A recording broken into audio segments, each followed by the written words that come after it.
It's 12:07. It's pretty late. Have my imitation coffee. And I went outside to go look at the stars, and man, damn, they're popping. So pretty. And you know, I was in the house, and I woke up. I fell asleep, and I woke up exactly at 11:11. I grabbed the phone, and I looked at it, and I just laughed because it was 11:11. And I was like, damn, of course it is. Of course it's 11:11. And so I went to YouTube, and there was an interesting video there for me. And after watching that one, a video of David Gilmour popped up. Do you know who that is? That is the guitarist for Pink Floyd. And I mean, he's one of the best. If he's right up there. And when he plays the guitar, it's like an extension of a soul. It's not, I don't know, man. You have to listen and watch this guy. It's like amazing. You know, when you listen to their albums and you think, well, I'm not sure that they could do that live. You know, just nothing sounds as good as this record. But this guy sounds, he's amazing live. And you just can't believe it. And now this guy's like, this is some video they had just like recently. This guy's like a geezer. Like, I mean, like, he's like a grandpa on steroids, and he's still up there giving it everything and making it sound like it's never sounded better, you know? Crazy. And it got me to thinking about people that are just like at the top of their game, you know? And how about like authors, you know? They write these amazing books. It's so great, right? And then they try to make movies out of them, and rarely does the movie ever, you know, could it hold a candle to the book? Although sometimes they are able to do it. Like, I remember like The Green Mile. That was a great movie adaptation of a novel, Stephen King book. Another author, another person at the top of his game, regardless of how you feel about him. I mean, I know a lot of people have mixed feelings, or it's, I don't know, they see him in a bad light. But man, the guy's like a writing machine, and his books are interesting. And I mean, he is considered, I think, one of the best. I like David Gilmour is the best guitar player. I don't know if he's still alive. So many people, some of the best guitarists are dead. It's crazy. Eddie Van Halen, gone. Jeff Beck, gone. Yeah. And there's a few others that are left that are really good. They're really old.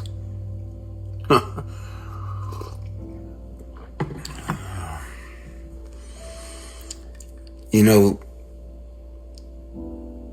it made me think, when you watch this guy play guitar and you watch these people at the top of their game, how often is it, you know, that you'll get the chance to hear them speak about something and you're just like, oh my God, I wish I never saw this. You know, and they just come across as totally different people, and maybe you're watching them and they seem extraordinarily rude or obnoxious or short-sighted, and you think, no, I really wish I didn't see this. I remember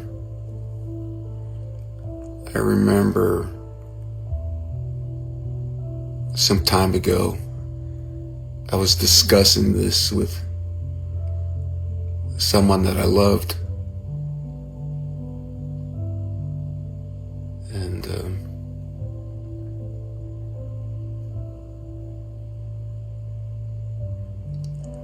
she had something to say about that. She should be careful about placing people on a pedestal. And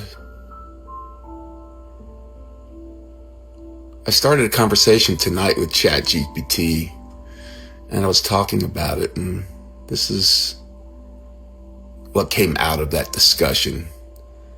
This cautionary tale about placing heroes on a pedestal, it's really a lesson about projection, expectations, and the limits of human nature.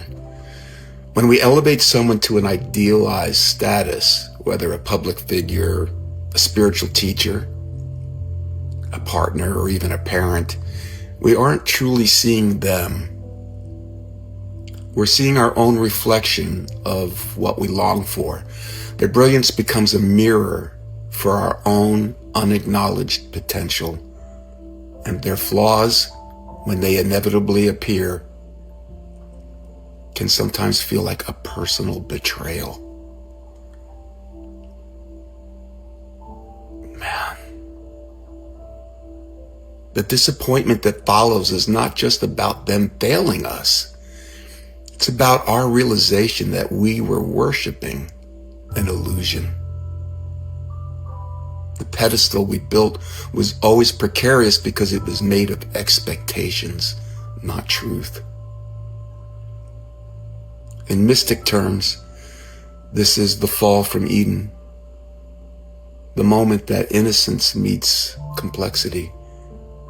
It's when we discover that even the gods bleed, and that divinity isn't their perfection, but their humanity. The deeper message is an invitation to reclaim our own power, to stop outsourcing our light, and to recognize that the qualities we admire in others are seeds within ourselves. So the cautionary tale isn't really a warning against having heroes. It's about remembering that the pedestal is the problem. Admire, learn, be inspired, but don't deify. Because the higher you lift another, the further they have to fall. And the longer it takes you to realize you were always meant to stand beside them, not beneath them.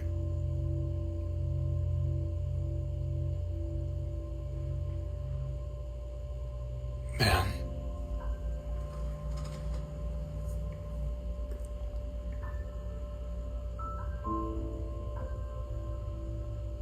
That hits me so hard.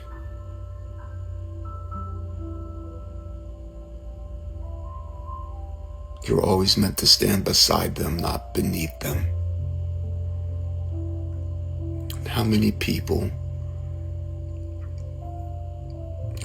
do you know in your circle of influence, that see themselves as less than? And you just can't understand why.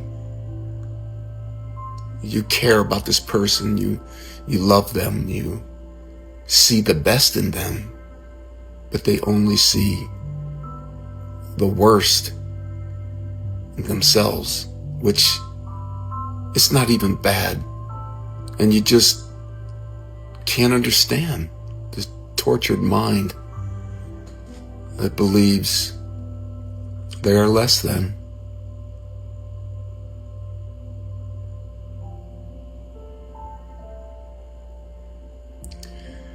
And then you have people who are the opposite, right? They think they're all that. There's nobody else that compares to them. Do you know anyone like that?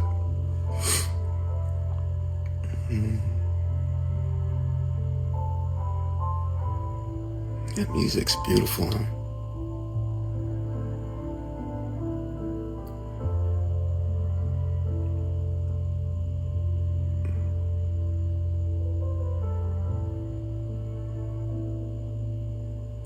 You know, there's a line in here, the invitation to reclaim your own power.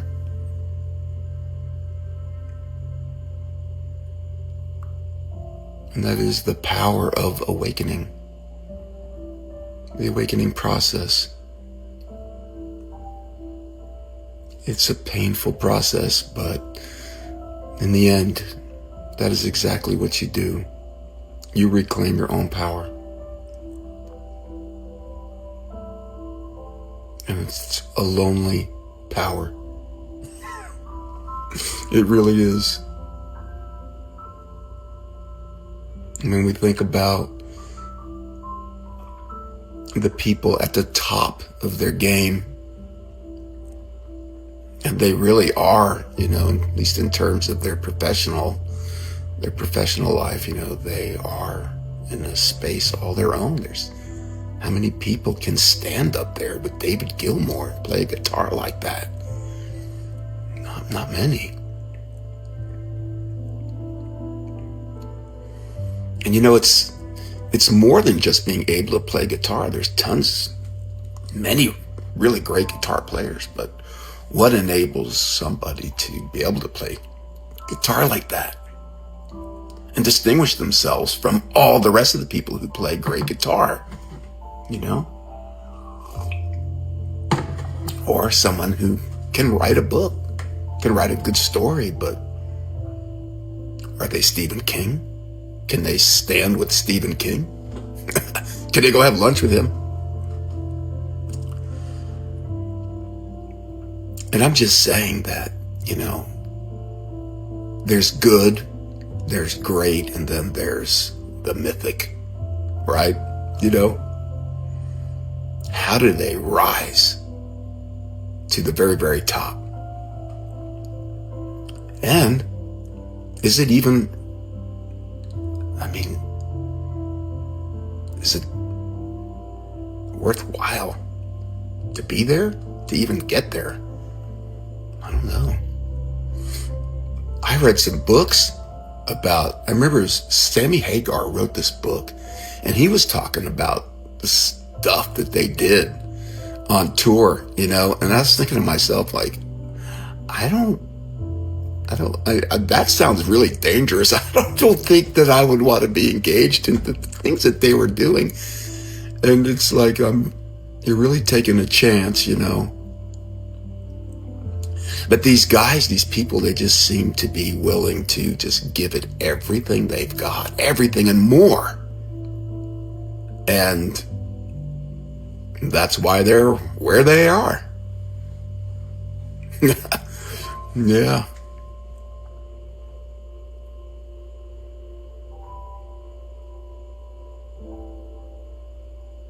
I sometimes think about this too, you know, I think about it a lot actually, you know. Where do I want to be in all of this, you know?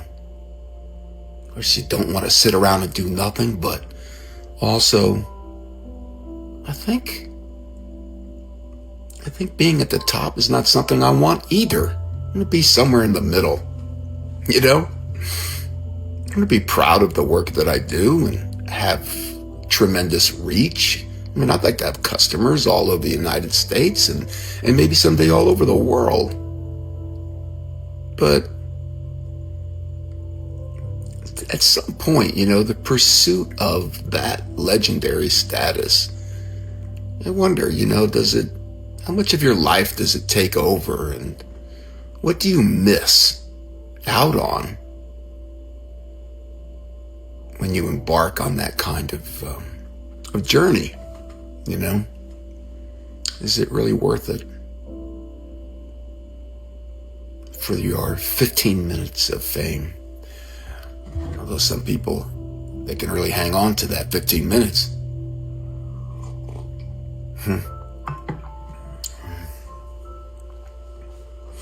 Some people are really great artists. And I remember I was thinking about this guy. He did caricature drawings. And he was at one of the events that we used to go to. And this guy would just sit there and draw people and spend a lot of time there and ask. And I don't know how he was making money. I don't think he was making money because he barely charged anything at all for the work that he did. And it was good work too. You just have some people who seem to be willing to just give away their talents, their things that they're good at. They just do it because they enjoy it. This guy would go and set up a 10 by 10 tent and all his stuff. And he would just draw people for peanuts. It's because he liked it. He enjoyed doing it.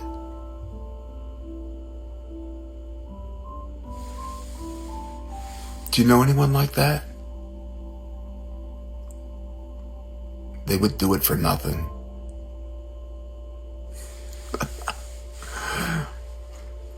It's amazing, huh?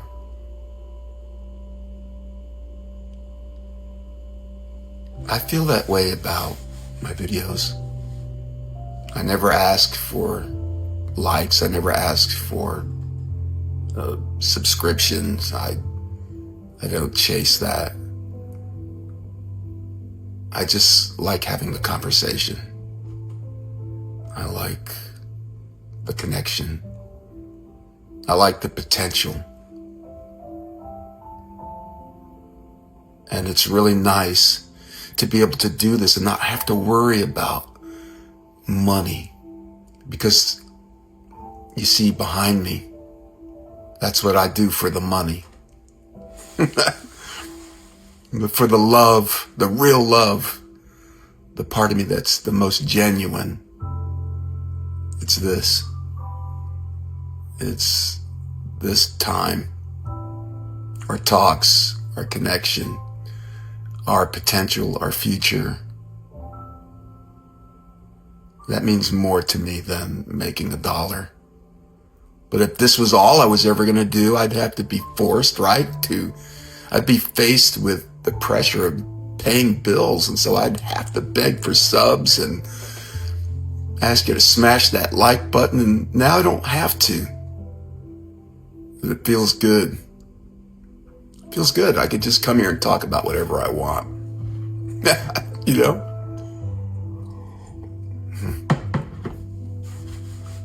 Yeah.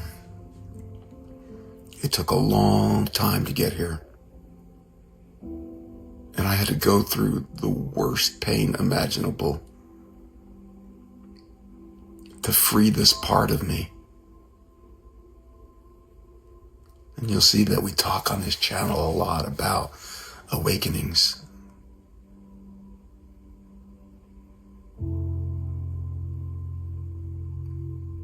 What I had to go through to get to this place where I could be my authentic self. And I think about the person that put me here. And it's so bittersweet.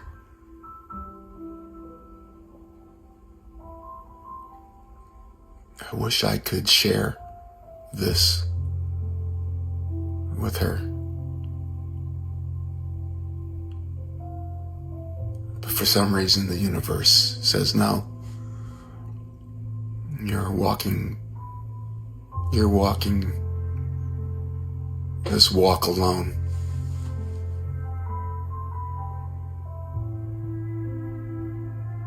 Not everyone is meant to go with you where you're going. Oh, I'm so sick of hearing that. I've heard it so many times I want to throw up. I want to throw something. The computer, the screen, the iPad, the phone.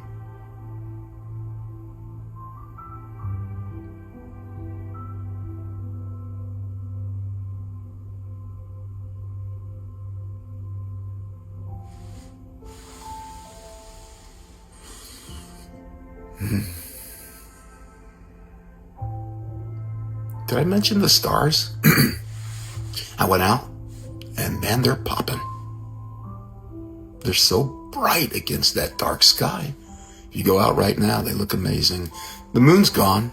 It was out earlier. It's a crescent.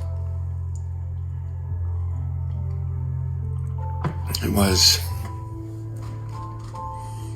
really pretty. But it's still very nice because you can see all the constellations and everything is just perfect. Just like you. Just like me.